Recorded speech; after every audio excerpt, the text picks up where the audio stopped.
പ്രവർത്തിക്കുന്നത് സമസ്തയുടെ പേരിലാണ്. ഈ പേരിൽ പ്രവർത്തിക്കുമ്പോ സംഘടനാപരമായ ഒരു വൃത്തം അതിലുണ്ട് എങ്കിലും ഇവിടെ സൂചിപ്പിക്കപ്പെട്ടതുപോലെ ഇത് സുന്നത്ത് ജമാഅത്തിന് വേണ്ടിയുള്ള പ്രവർത്തനങ്ങളാണ്. നമുക്ക് നബി തിരുമേനിയുടെ കാലത്ത് ജീവിക്കാൻ കഴിഞ്ഞിട്ടില്ല, നമുക്ക് സ്വഹാബികളെ കാണാൻ കഴിഞ്ഞിട്ടില്ല, നമുക്ക് നമ്മളുടെ മുൻഗാമികളായ പണ്ഡിതന്മാരുടെ ആ കാലഘട്ടത്തിൽ ജീവിക്കാൻ കഴിഞ്ഞിട്ടില്ല, അവരെ നേരിൽ കാണാൻ കഴിഞ്ഞിട്ടില്ല. എന്നാൽ അവരുടെ ആ താവഴിയിൽ നൂറ്റാണ്ടുകളോളം കളങ്കമില്ലാതെ കൈമാറ്റം ചെയ്യപ്പെട്ട ആ ഉന്നതമായ പാരമ്പര്യത്തിന്റെ കണ്ണിയിൽ ഈ പ്രസ്ഥാനത്തിന് നേതൃത്വം നൽകിയ വരക്കൽ തങ്ങളുടെ, പാങ്ങിൽ ഉസ്താദിന്റെ, വാളക്കുളം അബ്ദുൽ ബാരി മുസ്ലിയാരുടെ, കണ്ണിയത്ത് ഉസ്താദിന്റെ, ശംസുൽ ഉലമയുടെ, ചെറുശ്ശേരി ഉസ്താദിന്റെ, കാളമ്പാടി ഉസ്താദിന്റെ, കോയക്കുട്ടി ഉസ്താദിന്റെ ആ വലിയ കണ്ണിയിൽ നമ്മളുമിതാ ഇന്ന് മഹാനായ സയ്യിദുൽ ഉലമയുടെ നേതൃത്വത്തിൽ, സമസ്തയുടെ പ്രഗത്ഭരായ മുഷാവറാംഗങ്ങളുടെ നേതൃത്വത്തിൽ സമസ്ത എന്ന ഈ വടവൃക്ഷത്തിന്റെ തണലിൽ നമ്മൾ നിൽക്കുന്നു. അതിന്റെ ശിഖരങ്ങളുടെ തണലുകളിൽ നമ്മൾ നിൽക്കുന്നു. അതിനുവേണ്ടി നമ്മൾ പ്രവർത്തിക്കുന്നു. നമ്മളുടെ മദ്രസകളിലൂടെ, നമ്മളുടെ മഹല്ലുകളിലൂടെ ഈ പ്രസ്ഥാനത്തിന്റെ ആശയങ്ങൾ സ്വീകരിച്ച മുഴുവൻ ആളുകളും ആ പ്രസ്ഥാനത്തോടുള്ള സ്നേഹം പങ്കുവെക്കുന്നു. 100ാം വാർഷികം നമ്മളുടെ നാട് കണ്ട ചരിത്ര പ്രസിദ്ധമായ ഒരു മഹാസമ്മേളനമായി ഈ നാട് മാറ്റുമെന്ന് ഈ പ്രവർത്തകന്മാർ ആ സമ്മേളനത്തെ ഏറ്റെടുത്തുകൊണ്ട് വിളംബരം ചെയ്യുകയാണ്. ഇത് കേവലം ഒരു സ്വാഗത സംഘം ഓഫീസിന്റെ ഉദ്ഘാടനമാണ്. ഇതുപോലെ എത്രയോ നാടുകളിൽ പ്രവർത്തകന്മാർ ഉണർന്നിരിക്കുകയാണ്. ആ പ്രവർത്തകന്മാർ മുഴുവൻ ഒരാവേശക്കടലായി അണമുറിയാതെ, അണുവിടാതെ, ഒരു പ്രയാസവുമില്ലാതെ, ഒരു പ്രതിസന്ധിയിലും തളരാതെ ഏതാനും ദിവസങ്ങൾ കഴിഞ്ഞാൽ കാസർഗോഡ് ജില്ലയിലെ വരക്കൽ തങ്ങളുടെ ആ ഉന്നതമായ പേരിൽ സംഘടിപ്പിക്കപ്പെട്ട ആ നഗരിലേക്ക് യാത്രയാകുമ്പോ പ്രിയപ്പെട്ടവരെ, നമുക്കും അതിൽ പങ്കെടുക്കുവാൻ കഴിയണം. ആ പ്രാർത്ഥനയിൽ നമുക്കും കൂടാൻ കഴിയണം. ആവേശത്തോടെ നമ്മൾ കാത്തിരിക്കണം. നമ്മൾ ഈ പ്രസ്ഥാനത്തിന്റെ കൂടെ ഉണ്ടാകണം. നമ്മൾ ഈ പ്രസ്ഥാനത്തെ സഹായിക്കണം. നമ്മളുടെ ജീവിതകാലം മുഴുവൻ ഈ പ്രസ്ഥാനത്തെ നെഞ്ചിലേക്ക് ഇതിന്റെ ആദർശത്തെ സ്വീകരിച്ച് ഇതിന്റെ പണ്ഡിതന്മാരുടെ പിറകിൽ നിന്ന് നമ്മൾക്ക് കൈമാറ്റം ചെയ്യപ്പെടുന്ന ഈ നന്മകളെ ഏറ്റെടുക്കുവാൻ നമുക്ക് സാധിക്കണം. ഇനി വരാനിരിക്കുന്ന തലമുറക്ക് ഈ നന്മയുടെ സന്ദേശം നമുക്ക് കൈമാറുവാൻ കഴിയണം. സമസ്ത കേരള ജംഇയ്യത്തുൽ ഉലമയിലൂടെയാണ് അള്ളാഹുവിന്റെ വിശുദ്ധമായ ദീനിന്റെ ഉദാത്തമായ സന്ദേശങ്ങൾ നമുക്ക് ഓരോരുത്തർക്കും മനസ്സിലാക്കുവാൻ കഴിഞ്ഞിട്ടുള്ളത്, അത് പഠിച്ചെടുക്കുവാൻ കഴിഞ്ഞിട്ടുള്ളത്. അതുകൊണ്ട് തന്നെ ആ പ്രസ്ഥാനത്തോട് തീർത്താൽ തീരാത്ത കടപ്പാട് കേരളത്തിലെ ഓരോ വിശ്വാസിക്കും, പ്രത്യേകിച്ച് നമുക്ക് ഓരോരുത്തർക്കും ഉണ്ട് എന്നുള്ളത് കൊണ്ട് ആ വഴിയിൽ അടിയുറച്ചു നിൽക്കുകയും ആ പ്രസ്ഥാനത്തിന്റെ തീരുമാനങ്ങളെ ഉൾക്കൊള്ളുകയും ആ സംഘടനയുടെ നേതൃത്വം പറയുന്നത് ഹൃദയം കൊണ്ട് സ്വീകരിച്ച് അള്ളാഹുവിന്റെ ദീനിനു വേണ്ടിയുള്ള സേവനങ്ങൾ സമസ്തയിലൂടെയും അതിന്റെ പോഷക ഘടകങ്ങളിലൂടെയും നിർവഹിക്കുവാൻ കഴിയുമോ എന്ന് നമ്മൾ ഓരോരുത്തരും ആലോചിക്കുകയും ചെയ്യേണ്ടതാണ്. ഈ പ്രസ്ഥാനം 100 വർഷം പൂർത്തിയാകുന്ന സന്ദർഭത്തിൽ സമൂഹത്തിന്റെ മുമ്പിൽ വളരെ പ്രസക്തമായ ഒരു മുദ്രാവാക്യമാണ് അവതരിപ്പിച്ചിട്ടുള്ളത്. ആ മുദ്രാവാക്യം വളരെ മനോഹരമാണ് എന്ന് മാത്രമല്ല, ഒരു വലിയ യാഥാർത്ഥ്യത്തെ നമ്മുടെ മുമ്പിൽ അനാവരണം ചെയ്യുകയാണ്. അതെന്താണ്? ആദർശ വിശുദ്ധി നൂറ്റാണ്ടുകളിലൂടെ നമ്മൾ ഓരോരുത്തരും വിശുദ്ധമായ ദീനിന്റെ ആശയം, അതിന്റെ ആദർശം സ്വീകരിച്ച് അള്ളാഹുവിന്റെ തൃപ്തിക്ക് വേണ്ടി ജീവിതവുമായി മുന്നോട്ട് പോകുന്നുവെങ്കിൽ ഒരു കളങ്കവുമില്ലാത്ത രീതിയിൽ, ഒരു തരത്തിലുള്ള കറയും ആ ആദർശത്തിനും വിശ്വാസത്തിനും അത് ഉൾക്കൊള്ളുന്ന കർമ്മരേഖകൾക്കും സംഭവിക്കാത്ത രീതിയിൽ ഇന്ന് നമുക്കത് കൈമാറ്റം ചെയ്ത് നമുക്കിടയിൽ അത് നിലനിർത്തുന്നത് ബഹുമാനപ്പെട്ട സമസ്ത കേരള ജംഇയ്യത്തുൽ ഉലമയാണ് എന്നതാണ് ആ വലിയ മുദ്രാവാക്യത്തിലൂടെ ഈ സമൂഹത്തിന്റെ മുമ്പിൽ നമ്മൾ പറയാൻ ആഗ്രഹിക്കുന്നത്. അത് ഏതൊരാൾക്കും അവകാശപ്പെടാൻ കഴിയില്ലേ എന്നതായിരിക്കും പലരും ചിന്തിക്കുന്നത്. ഇല്ല. എന്തുകൊണ്ട്? ഒരു വിശ്വാസി അള്ളാഹുവിനോട് നൂറ്റാണ്ടുകളായി, ആയിരക്കണക്കിന് വർഷങ്ങളായി ചോദിക്കുന്ന ഒരു ചോദ്യം തന്നെയാണ് ഇന്നും തുടർന്ന് ചോദിച്ചുകൊണ്ടിരിക്കുന്നത്. അതിവിടെ സൂചിപ്പിച്ചു പലരും. ഋജുവായ വഴിയിലേക്ക് എനിക്ക് നീ മാർഗദർശനം നൽകണമേ, ഇഹ്ദിനസ് സിറാത്തൽ മുസ്തഖീം. നബി തിരുമേനി സല്ലല്ലാഹു അലൈഹി വസല്ലമയാണത് ചോദിച്ചു തുടങ്ങിയത്. നബിയുടെ അനുയായികളായ സ്വഹാബികളും ആ ചോദ്യം തുടർന്നു. ആ ചോദ്യം ഇന്ന് 2026 ഈ നാട്ടിൽ ജീവിക്കുന്ന നമ്മൾ ഓരോരുത്തരും ലോകത്തിന്റെ വിവിധ ഭാഗങ്ങളിലുള്ളവരും ചോദിച്ചുകൊണ്ടേയിരിക്കുന്നു. നേരായ മാർഗമേതാണ്? സിറാത്തുൽ ലദീന അൻഅംത അലൈഹിം, നിന്റെ അനുഗ്രഹം ലഭ്യമായവരുടെ മാർഗം. അല്ലാഹു അനുഗ്രഹങ്ങൾ നൽകിയവരാരാണ്? അവർ നല്ലവരാണ്, അവർ അല്ലാഹുവിന്റെ വഴിയിൽ ജീവിച്ചവരാണ്. വേണമെങ്കിൽ അല്ലാഹുവിന് ജീവനും സ്വത്തും സമർപ്പിച്ച രക്തസാക്ഷികളാണ്. അല്ലാഹു ഈ ലോകത്തേക്ക് അവനെ കുറിച്ച് പരിചയപ്പെടുത്താൻ പറഞ്ഞയച്ച അല്ലാഹുവിന്റെ ദൂതന്മാരാണ്.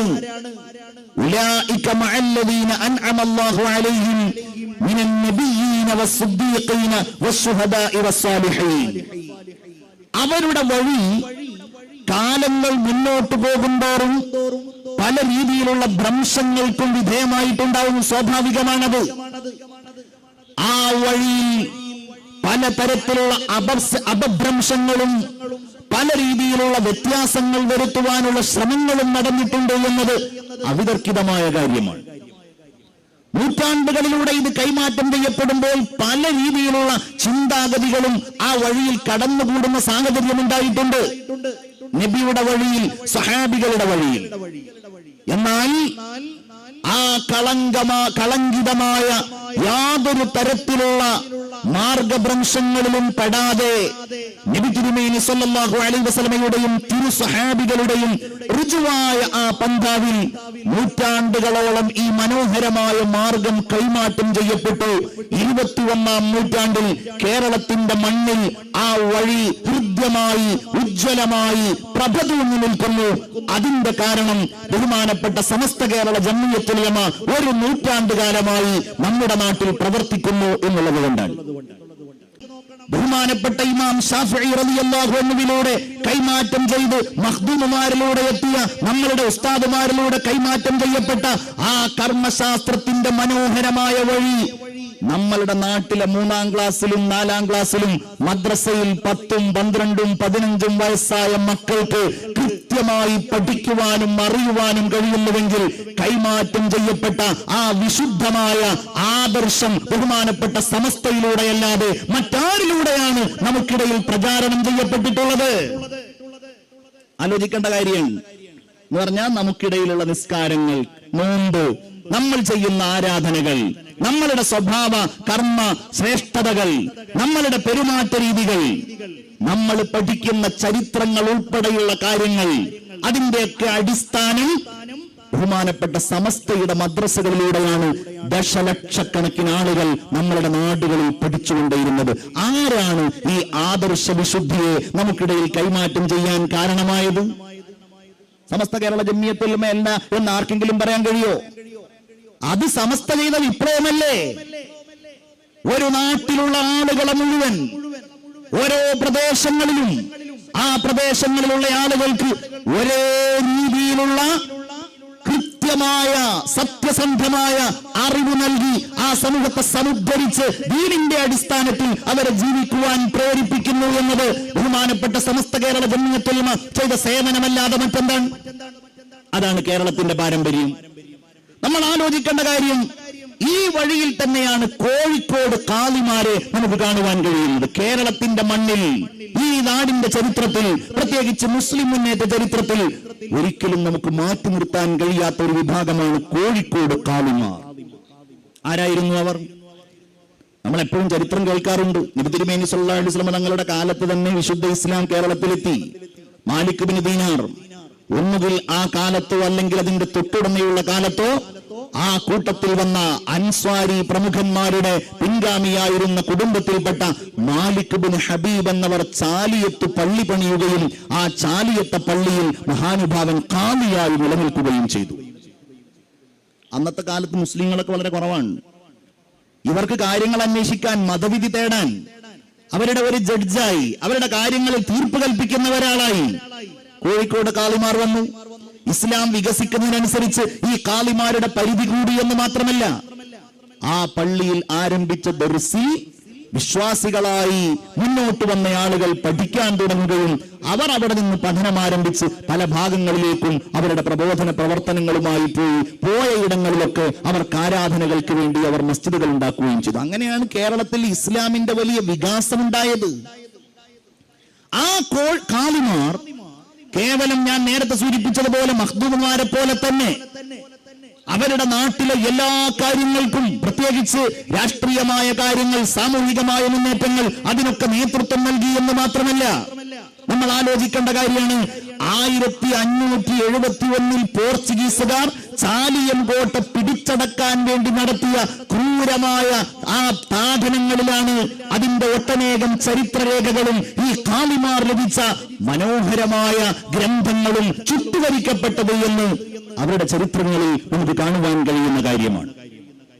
ഹിജറ 8-ാം നൂറ്റാണ്ടിലാണ് ഇബ്നു ബത്തൂത്ത ലോകസഞ്ചാരിയായ അദ്ദേഹം നമ്മളുടെ നാട്ടിലൂടെ കടന്നു വരുന്നത്.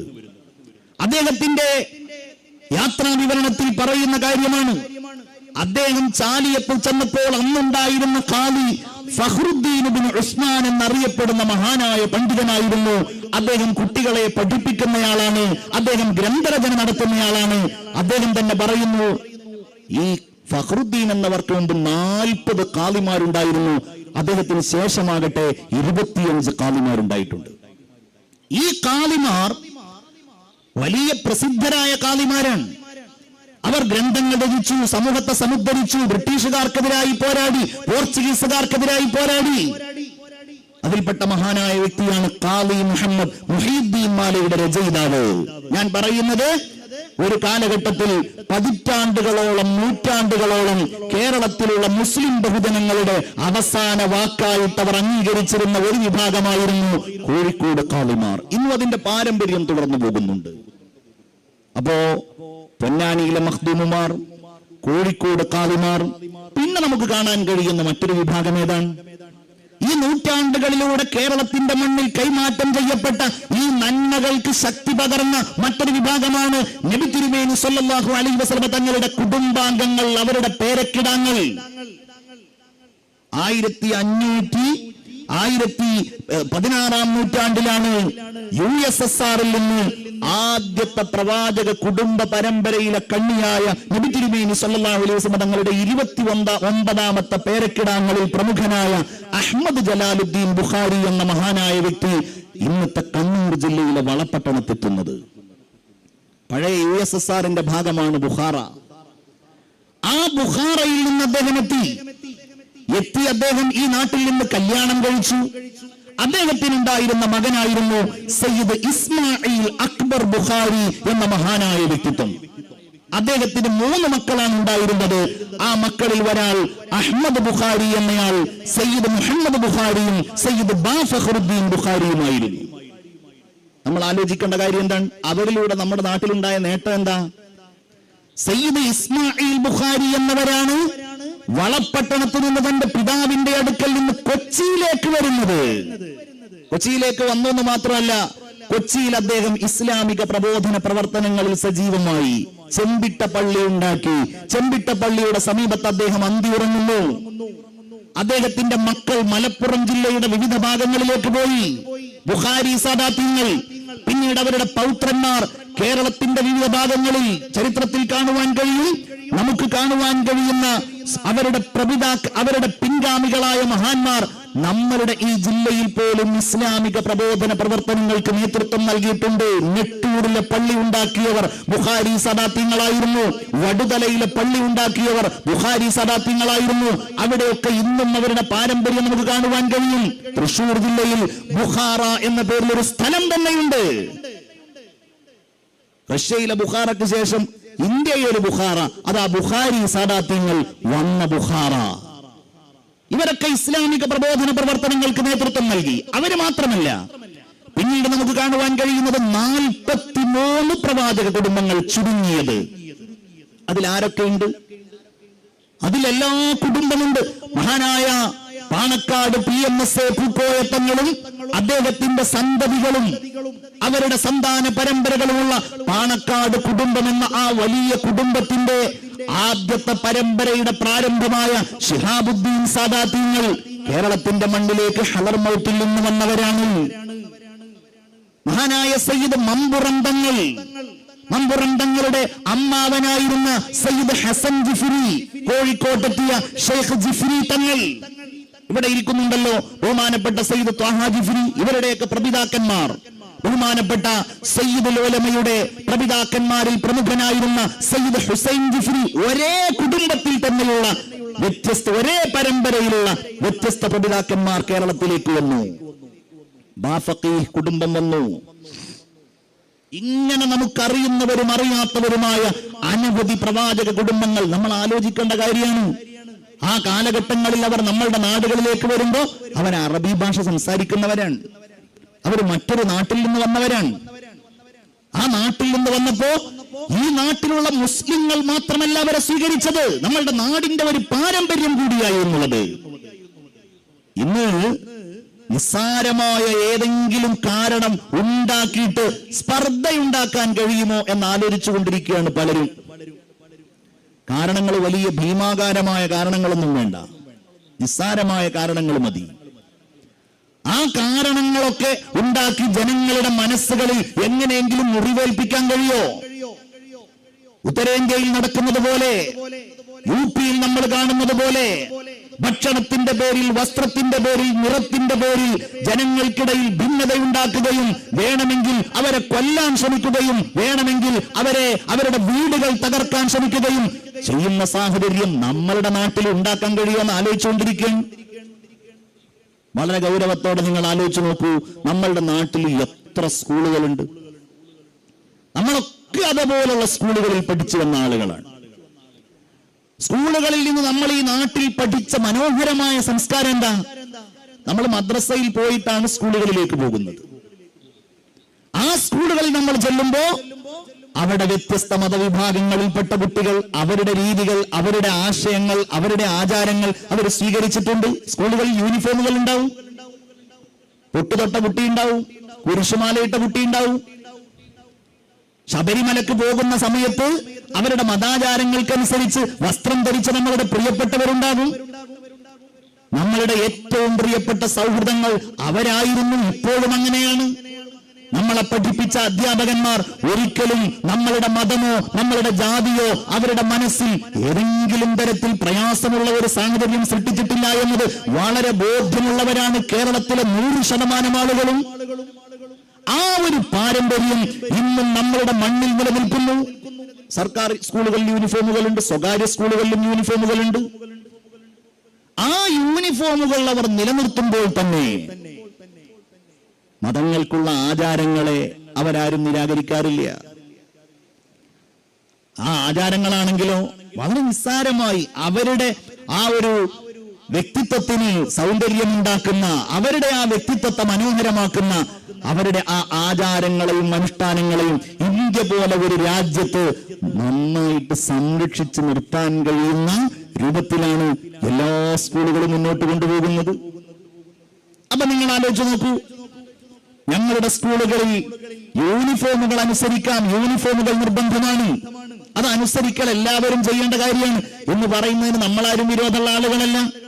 പക്ഷെ ആ യൂണിഫോമുകൾ അനുസരിക്കണമെന്ന് ചെറിയ കുഞ്ഞുങ്ങളോട്, വളർന്നു വരുന്ന കുട്ടികളോട് പറയുമ്പോ ആ കുട്ടികൾക്ക് അവരുടെ വീടും അവരുടെ നാടും അവരുടെ ജീവിത സാഹചര്യങ്ങളും അനുസരിച്ച് അവരുടെ മതം പറയുന്ന ചെറിയ ചെറിയ കാര്യങ്ങളെ ആ സ്കൂളിനോ സംവിധാനത്തിനോ പ്രയാസമില്ലാത്ത രീതിയിൽ കേരളത്തിലെ എന്നല്ല നമ്മളുടെ നാട്ടിലെ ആയിരക്കണക്കിന് വരുന്ന സ്കൂളുകളിലും വിദ്യാഭ്യാസ സ്ഥാപനങ്ങളിലുമുള്ള ആ സംവിധാനങ്ങൾ നിലനിർത്തുന്നതിന് എന്ത് പ്രയാസമാണ് ഇത് പറയുന്ന ആളുകൾക്കുള്ളത്. ഇതിനെതിരായി സംസാരിക്കുകയും ഈ നിയമം നടപ്പിലാക്കിയിട്ട് കുഞ്ഞുങ്ങളെ, വിദ്യാഭ്യാസ സംവിധാനത്തെ, നമ്മളുടെ നാടിന്റെ അന്തരീക്ഷത്തെ പ്രയാസപ്പെടുത്തുകയും ചെയ്യുന്ന ആളുകൾക്കുള്ളത് വളരെ ഗൗരവത്തോടെ നമ്മൾ ആലോചിക്കേണ്ട കാര്യമാണ്. ഇതൊന്നും അനുവദിക്കാൻ കഴിയില്ല.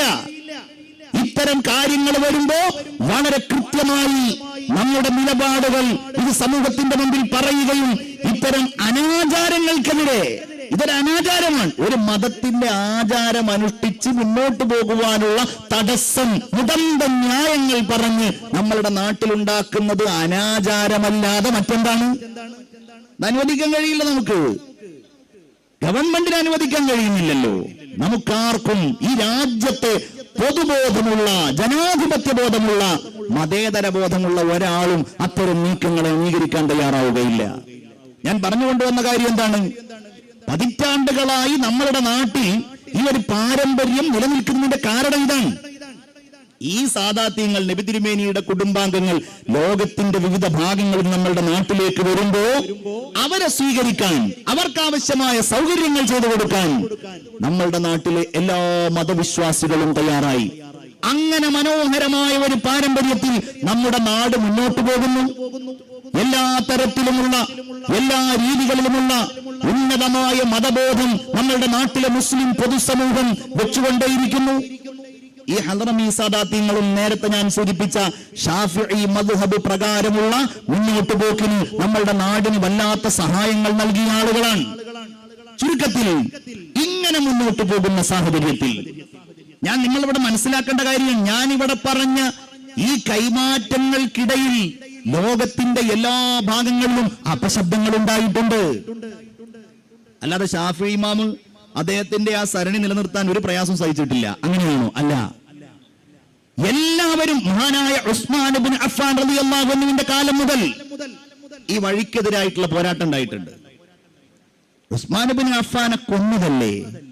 കൊന്നവർ വിശ്വാസത്തിൽ നിന്ന് അകന്നു പോയതായിട്ട് പ്രഖ്യാപിച്ചവരായിരുന്നില്ല. ഞങ്ങളാണ് നിങ്ങളെക്കാളും വലിയ ആദർശവാദികൾ എന്ന് പറഞ്ഞവരായിരുന്നു. ഉസ്മാൻ ഇബ്നു അഫ്ഫാനോട് പലരും പറഞ്ഞ കാര്യം എന്താണ്? നിങ്ങൾ വന്ന ശേഷമാണ് മുസ്ലിങ്ങൾക്കിടയിൽ ഇത്തരം പ്രശ്നങ്ങളൊക്കെ കാര്യമായിട്ടുണ്ടായത് എന്നതാണ്. അലി റളിയല്ലാഹു അൻഹുവിനോടും അത് പറഞ്ഞിട്ടുണ്ടായിരുന്നു. അത് പലപ്പോഴും അങ്ങനെ പറയപ്പെടും. അവരുടെ നേതൃത്വത്തെ, അവരുടെ സത്യസന്ധമായ തീരുമാനങ്ങളെ പലപ്പോഴും സഹിഷ്ണുതയില്ലാതെ കാണുന്ന ആളുകൾക്ക് അത് പറയുകയല്ലാതെ, ഇത്തരം അസത്യങ്ങൾ പ്രചരിപ്പിക്കുകയല്ലാതെ മറ്റൊന്നും ഉണ്ടാവുകയില്ല. ഉസ്മാൻ റളിയല്ലാഹുവിന്റെ കാലത്ത്, അലി റളിയല്ലാഹുവിന്റെ കാലത്ത് മാത്രമല്ല, പിന്നീട് ഖവാരിജുകൾ രംഗത്ത് വന്നു. അലി റളിയല്ലാഹുവിന്റെ കാലത്ത് അവരുമായിട്ട് ആദർശപരമായ പോരാട്ടം മാത്രമല്ല നടത്തിയത്, രാഷ്ട്രീയമായ പോരാട്ടം മാത്രമല്ല നടത്തിയത്, സായുധ വിപ്ലവം നടത്തിയവരെ ഇല്ലാതെയാക്കി അലി റളിയല്ലാഹു അൻഹു. എന്താണ്? വിശുദ്ധ റസൂലിന്റെ ആദർശത്തിനെതിരെ, സ്വഹാബത്തിന്റെ ആദർശത്തിനെതിരെ മുന്നോട്ട് വരുന്ന ആളുകളെ അലി റളിയല്ലാഹു അൻഹു സായുധമായിട്ടായിരുന്നു നേരിട്ടത്. പിന്നീട് കാണാൻ കഴിയുന്നുണ്ട് മുഅ്തസിലിയാക്കൾ, മദ്ഹബിന്റെ ഇമാമായ ഇമാം അഹ്മദ് ഇബ്നു ഹംബൽ എന്നവരെ ജയിലിലടച്ചു.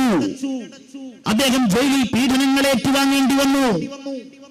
രാജാക്കന്മാരും ഭരണാധികാരികളും ഈ മുഅ്തസിലത്തിന്റെ മോശമായ വാദങ്ങളെ അംഗീകരിച്ച് രാഷ്ട്രീയമായ പിൻബലമുണ്ടായി. ലോകത്തിന്റെ വിവിധ ഭാഗങ്ങളിൽ അത് പ്രചാരണം നടത്തപ്പെട്ടു. ആ കാലത്ത് വന്ന ആളുകളൊക്കെ സ്വാഭാവികമായിട്ടും ഇതിന്റെ പ്രയാസങ്ങൾ നേരിടേണ്ടി വന്നിട്ടുണ്ടാവൂലേ? വിപ്ലവങ്ങൾ നടത്തിയ മഹാന്മാർ, ശൈഖ് ജീലാനി റളിയല്ലാഹു അൻഹുവിനെ പോലെയുള്ള ആളുകൾ കടന്നു വരുമ്പോ ജനങ്ങൾക്കിടയിൽ വിശ്വാസപരമായി വലിയ രീതിയിൽ തളർന്നു കിടക്കുന്ന സാഹചര്യമായിരുന്നു. അവിടെയാണ് മുഹീദ്ദീനായിട്ട് അവർ മാറിയത്, ദീനിനെ ജീവിപ്പിച്ച ആളായിട്ട് അവർ മാറിയത്. കാണാൻ കഴിയുന്ന കാര്യം എന്താണ്? പിന്നീട് നമുക്ക് കാണാൻ കഴിയുന്നുണ്ട്, ഇബ്നു തൈമിയ്യ എന്ന നിഷേധിയായ ഒരാൾ വന്നു. ഇബ്നു തൈമിയ്യ വലിയ പണ്ഡിതനാണ്. ഇബ്നു തൈമിയ്യ സൂഫിയാണ്. ഇബ്നു തൈമിയ്യ ആരാധനയുടെ കാര്യത്തിൽ വലിയ താല്പര്യമുള്ളയാളായിരുന്നു. പക്ഷേ ഇബ്നു തൈമിയ്യ നബി തിരുമേനി സല്ലല്ലാഹു അലൈഹി വസല്ലമയുടെയും അനുയായികളുടെയും ആ വഴിയിൽ നിന്ന് വികലമായ നിരവധി വിശ്വാസങ്ങൾ സമൂഹത്തിന്റെ മുമ്പിൽ പ്രചരിപ്പിച്ചു. ആദർശ വ്യതിയാനങ്ങൾ. വലിയ പണ്ഡിതന്മാരുടെ ഗുരുവാണ്, ചെറിയ ആളല്ല. അവരുടെ ശിഷ്യന്മാർ, നിങ്ങളൊക്കെ നന്നായിട്ട് സദഖ ചെയ്യണം, നിങ്ങളുടെ അടുക്കലേക്ക് ബക്കറ്റുമായിട്ട് വരുന്നുണ്ട്. ഇവിടുന്ന് തുടങ്ങിയോ, അല്ലാഹു തആല സ്വീകരിക്കട്ടെ. ഇബ്നു തൈമിയ്യ നിസ്സാരക്കാരനല്ല. പക്ഷേ ആദർശ വിശുദ്ധിയോടുകൂടെ ആ കാലഘട്ടത്തിലുള്ള പണ്ഡിതന്മാർ അതിനെ നേരിട്ടപ്പോ ഇബ്നു തൈമിയ്യക്ക് തന്റെ ആദർശവുമായിട്ട് മുന്നോട്ട് പോകുവാൻ കഴിഞ്ഞില്ല.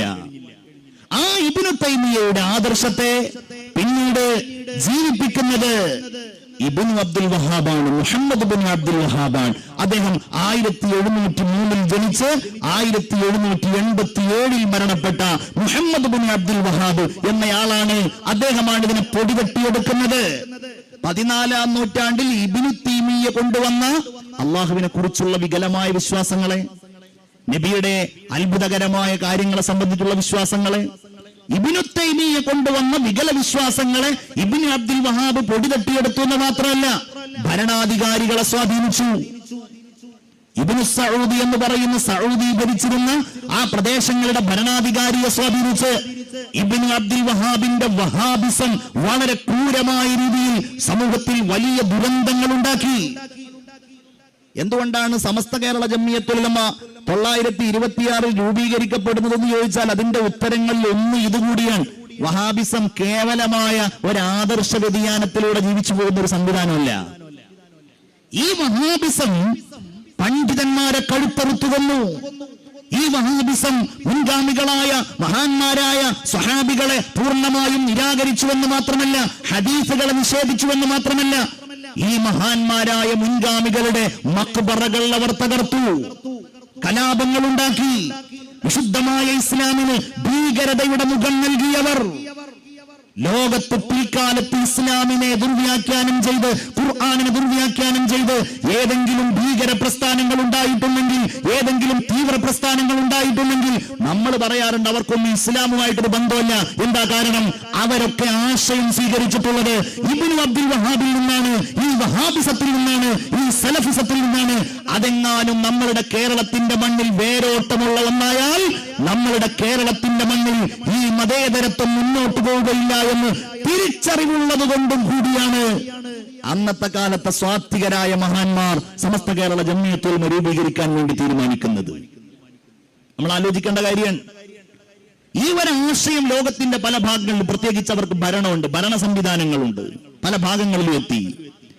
നമ്മളുടെ നാട്ടിൽ ആ സമയത്ത് ശക്തമായ ബ്രിട്ടീഷ് വിരുദ്ധ പോരാട്ടങ്ങൾ നടന്നുകൊണ്ടിരിക്കുകയാണ്. ആ സമയത്താണ് ബ്രിട്ടീഷ് വിരുദ്ധ പോരാട്ടങ്ങൾ നടക്കുന്ന സമയത്ത് എല്ലാവരും കർമ്മോത്സുകരാൻ.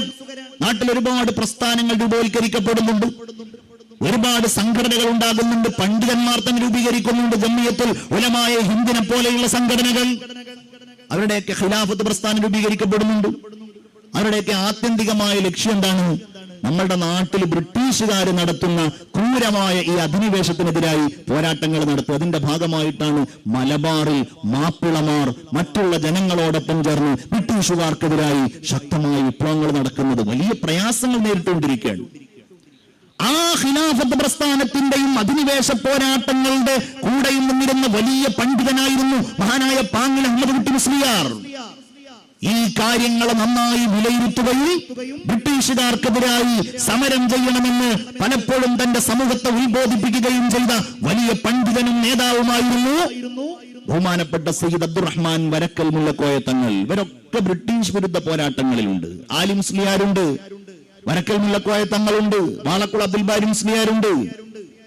പ്രത്യേകിച്ച് ബാങ്ങിൽ ഉസ്താദിനെ പോലെയുള്ള ആളുകൾ ഇവർക്കെതിരായി നന്നായി പ്രസംഗിക്കുകയും എഴുതുകയും ചെയ്യുന്ന ആളുകളാണ്. പക്ഷെ കാണാൻ കഴിഞ്ഞൊരു കാര്യം എന്താണ്?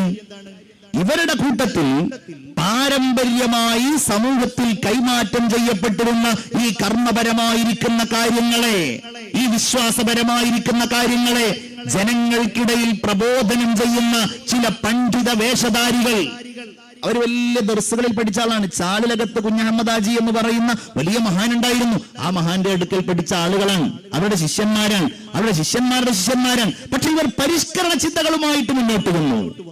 നേരത്തെ ഞാൻ സൂചിപ്പിച്ച ഇബ്നു അബ്ദുൽ വഹാബിന്റെ ആശയങ്ങളെ ലോകാടിസ്ഥാനത്തിൽ പ്രചരിപ്പിച്ച ആളുകളുടെ അനുയായികളായി KM മൗലവിയെ പോലെയുള്ള ആളുകൾ, EK മൗലവിയെ പോലെയുള്ള ആളുകൾ, ആ കാലഘട്ടത്തിൽ രാഷ്ട്രീയ രംഗത്തും പൊതുരംഗത്തും നിലനിന്നിരുന്ന ആളുകൾ അങ്ങനെ മുന്നോട്ട് വരിക മാത്രമല്ല, അവർ ഈ ആശയങ്ങളെയും ആദർശത്തെയും പാരമ്പര്യത്തെയും ചോദ്യം ചെയ്തുകൊണ്ട് ഐക്യസംഘമുണ്ടാക്കി അതിൽ പ്രവർത്തിക്കാൻ ആരംഭിക്കുകയും ചെയ്തു.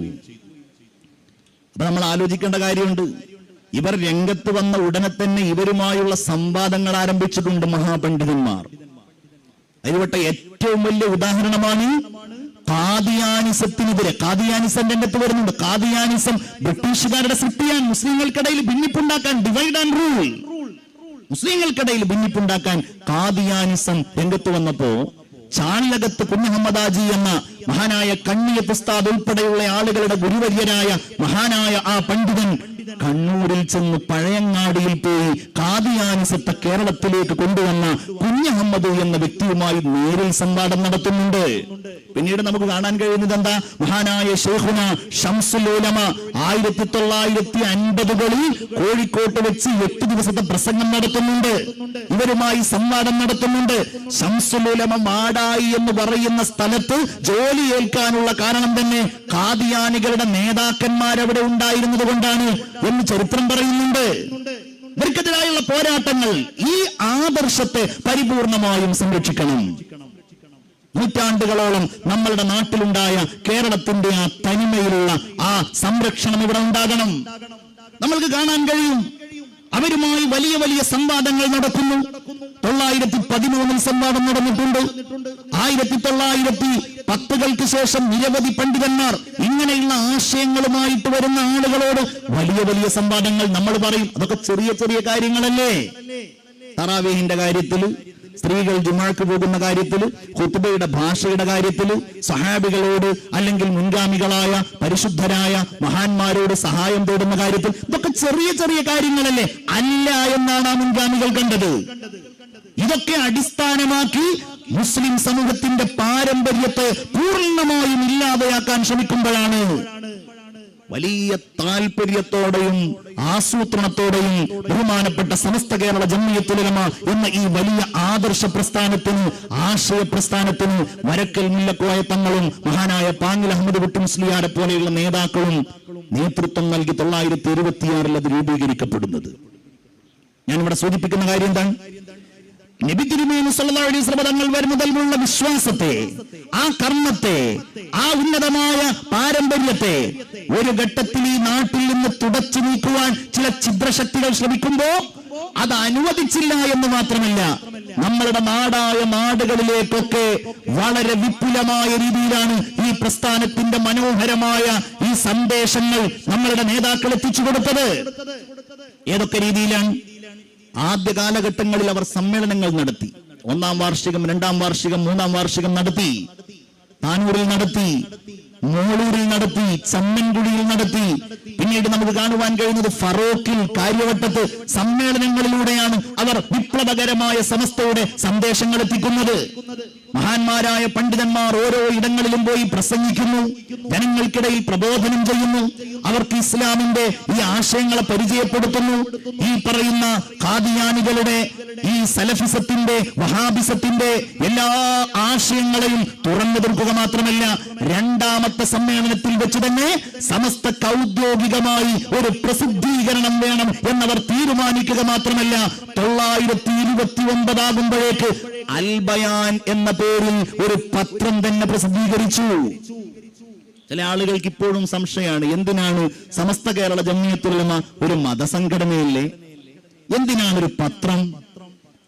സമസ്ത രൂപവൽക്കരിക്കപ്പെട്ട കാലഘട്ടം മുതൽ തന്നെ സമസ്തക്ക് പ്രസിദ്ധീകരണമുണ്ട്. അൽ ബയാൻ എന്നാണ് അതിന്റെ പേര്, അറബി മലയാളത്തിലാണ്. പിന്നീട് എത്ര പ്രസിദ്ധീകരണങ്ങൾ!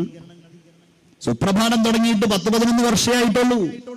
അതിന്റെ മുമ്പ് ഇതിനേക്കാൾ വലിയ പ്രചാരണങ്ങളോടുകൂടെ നിരവധി പ്രസിദ്ധീകരണങ്ങൾ, ആഴ്ചയിൽ പ്രസിദ്ധീകരിക്കുന്നത്, മാസത്തിൽ പ്രസിദ്ധീകരിക്കുന്നത്. അതിന്റെ ഭാഗമായിട്ട് ആധുനിക കാലഘട്ടത്തിന് അനുസൃതമായ രീതിയിൽ നല്ല ഒരു പത്രം, സുപ്രഭാതം എന്ന പത്രം, ഏതൊരാൾക്കും കൃത്യമായി വിഷയങ്ങൾ വിലയിരുത്താൻ കഴിയുന്ന ഒരു പത്രം, ഓരോ വിഷയങ്ങളെയും പ്രത്യേകിച്ച് ന്യൂനപക്ഷങ്ങളെ, മുസ്ലിം സമൂഹത്തെ ബാധിക്കുന്ന വിഷയങ്ങളെ അതിന്റെ സത്യസന്ധമായ രീതിയിൽ അന്വേഷണം നടത്തിയിട്ട് പ്രസിദ്ധീകരിക്കുന്ന പത്രം. ഏതെങ്കിലും തരത്തിൽ സാമുദായികമായ ഭിന്നതയോ സ്പർദ്ധയോ ഉണ്ടാക്കുന്ന ശൈലിയിലുള്ള സുപ്രഭാതം മുന്നോട്ട് പോകുന്നത്. കാരണം പല ആളുകൾക്കും പരിമിതി ഉണ്ടാവും ചില കാര്യങ്ങൾ പറയാൻ. എങ്ങനെയാണത് പറയേണ്ടത്, അവതരിപ്പിക്കേണ്ടത് എന്നറിയില്ല. സമസ്തയെ സംബന്ധിച്ചിടത്തോളം സമസ്ത കേരള ജംഇയ്യത്തുൽ ഉലമയുടെ ഈ ആശയത്തിലും ആദർശത്തിലും ഉറച്ചു നിന്ന് നമ്മളുടെ കൃത്യമായ നയം പറയാൻ നമ്മൾ ആരെയും ഭയപ്പെടേണ്ട കാര്യമില്ലല്ലോ. അതുകൊണ്ട് കൃത്യമായി, ഉദാഹരണം നോക്കൂ നിങ്ങൾ, ഈ ശിരോവസ്ത്രവുമായി ബന്ധപ്പെട്ട് സമുദായം വലിയ ഒരു ഭീഷണി നേരിടുമ്പോ ഏത് രീതിയിലാണ് അതിന് സാമുദായികമായ പ്രതിസന്ധികളില്ലാത്ത രീതിയിൽ അതിനെ പരിഹരിക്കേണ്ടത് എന്ന് അറിയാത്ത ഒരു ഘട്ടത്തിൽ കൃത്യമായി മുഖപ്രസംഗം എഴുതി, ലേഖനം എഴുതി, ആ വാർത്തയെ പ്രസിദ്ധീകരിച്ച് അതിൽ സമൂഹത്തിന്റെ ഇടയിൽ അതിന്റെ ഒരു നയം, അതിന്റെ കൃത്യമായ ഒരു രൂപം സുപ്രഭാതം ദിനപത്രത്തിലൂടെയല്ലേ ഈ ലോകം കണ്ടത്, സമൂഹം കണ്ടത്. ഏതെങ്കിലും തരത്തിൽ അത് ഈ പ്രസ്ഥാനത്തിന്റെ ഒരു പ്രത്യേകതയാണ്. നമ്മളുടെ നേതാവ് സയ്യിദുൽ ഉലമ പല ഘട്ടങ്ങളിലും പറയുന്ന ഒരു കാര്യം നമുക്കിവിടെ ആവർത്തിച്ചു പറയുവാൻ കഴിയും. ബ്രിട്ടീഷുകാർ ഇന്ത്യ ഭരിക്കുന്ന കാലഘട്ടത്തിലാണ് സമസ്ത ഉണ്ടാക്കുന്നത്. ആ കാലഘട്ടം മുതൽ 100 വർഷമാകാൻ പോകുന്നു. എത്ര പ്രസ്ഥാനങ്ങൾ നമ്മളുടെ നാടുകളിൽ ഉണ്ടായി. മതത്തിന്റെ പേരിൽ ഏതെല്ലാം തരത്തിലുള്ള പ്രസ്ഥാനങ്ങൾ വന്നു. അത് പ്രതിരോധിക്കാൻ വന്നു, അവരോധിക്കാൻ വന്നു, തടയാൻ വന്നു, പല രൂപത്തിലും വന്നു. രാഷ്ട്രീയമായ മാറ്റങ്ങൾ പല സംഘടനകളിലും നമ്മൾ കണ്ടു. സമസ്ത കേരള ജംഇയ്യത്തുൽ ഉലമ ഏത് ലക്ഷ്യത്തിനാണോ സ്ഥാപിച്ചത് ആ ലക്ഷ്യത്തിന്റെ ഉന്നതമായ വികാസത്തിലൂടെ ഈ പ്രസ്ഥാനം ഇങ്ങനെ മുന്നോട്ട് പോകുകയും നിയമത്തിനെതിരാവുകയില്ല.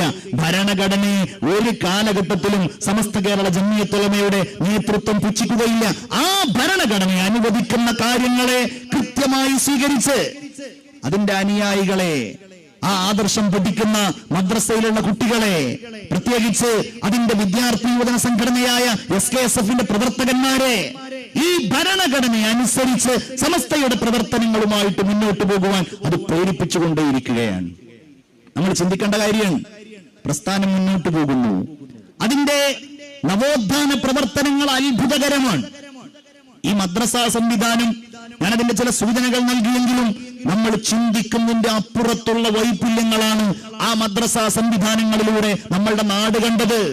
നിങ്ങൾ നോക്കൂ, നമ്മളുടെ നാട്ടിൽ എത്ര വിദ്യാഭ്യാസ സ്ഥാപനങ്ങൾ, മതരംഗത്തുള്ള വിദ്യാഭ്യാസ സ്ഥാപനങ്ങളുണ്ട്.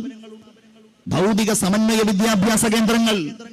ആ വിദ്യാഭ്യാസ കേന്ദ്രങ്ങളൊക്കെ ഈ സമൂഹത്തിൽ നിലനിൽക്കുന്നതും ഈ സമൂഹത്തിൽ ആ വിദ്യാഭ്യാസ കേന്ദ്രങ്ങൾക്ക് എത്ര മുകളിലുള്ള, എത്ര ഉന്നതമായ വിദ്യാഭ്യാസ മേഖലകളാണെങ്കിലും ബഹുമാനപ്പെട്ട സമസ്ത കേരള ജംഇയ്യത്തുൽ ഉലമ അതിന് നേതൃത്വം നൽകി, അതിന് പിന്തുണ നൽകി. ബഹുമാനപ്പെട്ട സമസ്തയുടെ മദ്രസകളിലൂടെ അത്തരം സ്ഥാപനങ്ങളിലേക്ക് ആവശ്യമായ, ആ സ്ഥാപനങ്ങളിൽ പഠിക്കുവാൻ സർവ്വതാ യോഗ്യരായ നല്ല പ്രഗത്ഭരായ വിദ്യാർത്ഥികളെ ബഹുമാനപ്പെട്ട സമസ്ത കേരള ജംഇയ്യത്തുൽ ഉലമ ഈ സമൂഹത്തിന് നൽകി. ആ സ്ഥാപനങ്ങളിലൂടെ പഠിച്ച് മുന്നോട്ട് വന്ന ആളുകൾ സമസ്തയ്ക്ക് വേണ്ടി, സുന്നത്ത് ജമാഅത്തിന് വേണ്ടി, അല്ലാഹുവിന്റെ വിശുദ്ധമായ ദീനിന് വേണ്ടി നമ്മളുടെ നാടുകളിലും ലോകത്തിന്റെ വിവിധ ഭാഗങ്ങളിലും സേവനം ചെയ്തുകൊണ്ടേയിരിക്കുന്നു. ബഹുമാനപ്പെട്ട സമസ്തയുടെ പ്രവർത്തനങ്ങളല്ലാതെ മറ്റെന്തായിട്ടാണ് നമുക്കതിനെ കാണുവാൻ കഴിയുക? നമ്മൾ വളരെ ഗൗരവത്തോടെ ചിന്തിക്കേണ്ട കാര്യമാണ്. വിദ്യാഭ്യാസ മേഖലയിൽ വലിയ മുന്നേറ്റം ഇനിയും സമസ്തക്ക് ഇനിയുള്ള കാലഘട്ടങ്ങളിലും ഈ വിദ്യാഭ്യാസ മേഖലയെ മുന്നോട്ട് നയിക്കേണ്ടതുണ്ട്. വളരെ ശക്തമായി മുന്നോട്ട് നയിക്കേണ്ടതുണ്ട്. അതിനുവേണ്ടിയാണ് തഹിയ്യ എന്ന പേരിൽ ഒരു ആപ്പ് സമസ്ത കേരള ജംഇയ്യത്തുൽ ഉലമ അവതരിപ്പിച്ച് ഈ സമൂഹത്തോട് അതിലേക്ക് സാമ്പത്തികമായ സമാഹരണം നടത്തി അത് വിജയിപ്പിക്കുവാൻ വേണ്ടി ആവശ്യപ്പെടുന്നത്. നേരത്തെ ഇവിടെ സൂചിപ്പിച്ചതുപോലെ നമ്മളുടെ നാടിന്റെ, പ്രത്യേകിച്ച് കേരളത്തിന്റെ പുറത്തുള്ള സംസ്ഥാനങ്ങൾ പരിശോധിച്ചു നോക്കുമ്പോൾ അവിടെയൊക്കെ ഇനിയും വിദ്യാഭ്യാസ സ്ഥാപനങ്ങൾ ഉയരണം. സമസ്തയുടെ ദേശീയ വിദ്യാഭ്യാസ പദ്ധതിയുടെ ഭാഗമായിട്ടുള്ള SMECയുടെ വളരെ വലിയ ഒരു കേന്ദ്രം നമ്മളുടെ നാട്ടിൽ സ്ഥാപിക്കപ്പെടണം. ഒരു 50 വർഷം കഴിഞ്ഞ്, 100 വർഷം കഴിഞ്ഞ് ഈ നാട് നൂറ്റാണ്ടുകൾ പിന്നിട്ട ഈ പ്രസ്ഥാനത്തിന്, ഈ നാടിന് നൽകിയ ഭൂമിന് നൽകിയ സംഭാവനകളുടെ പരസ്യമായ അടയാളമായി ആ വിദ്യാഭ്യാസ കേന്ദ്രങ്ങൾ നമ്മളുടെ നാടുകളിൽ നിലനിൽക്കണം. അങ്ങനെ വിദ്യാഭ്യാസ രംഗത്ത് ഓരോ നാടുകളിലും സുന്നി യുവജന സംഘം രൂപീകരിച്ച് SKSF ഉണ്ടാക്കി, SMF ഉണ്ടാക്കി, ജംഇയ്യത്തുൽ മുഅല്ലിമീൻ ഉണ്ടാക്കി. ഓരോ നാടുകളിലും വളർന്നു വരുന്ന തലമുറക്ക് ആത്മീയമായ വഴികളിലൂടെ മുന്നേറ്റം നൽകുകയാണ് ഈ പ്രസ്ഥാനം. അത് നൽകിക്കൊണ്ടേയിരിക്കുകയാണ്. അങ്ങനെയുള്ള ഈ പ്രസ്ഥാനത്തിന്റെ 100ാം വാർഷികം നമ്മൾ ആഘോഷിക്കുമ്പോൾ ഓരോരുത്തരുടെ മനസ്സിലും ആവേശമുണ്ടാകണം.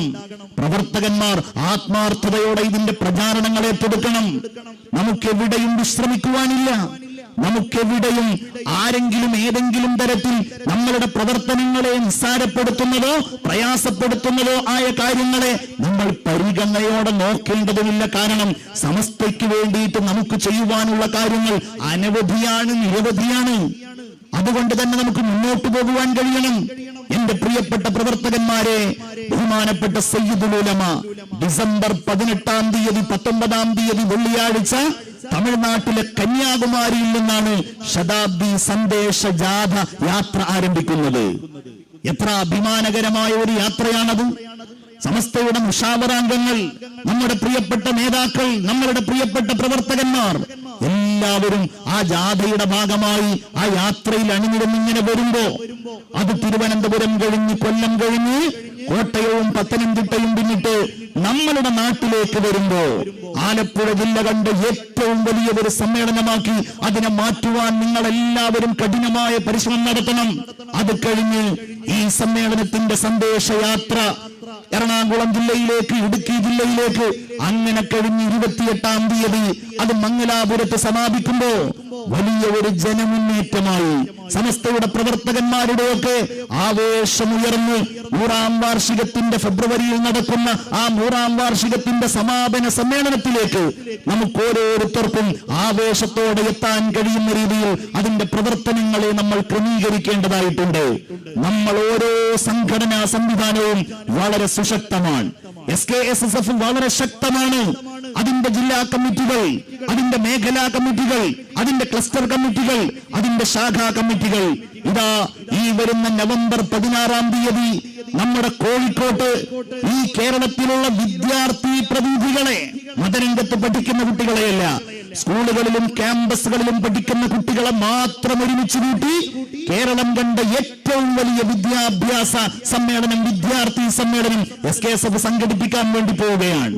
തലബ സമ്മേളനം വരുന്നുണ്ട്, മനുഷ്യജാലിക വരുന്നുണ്ട്.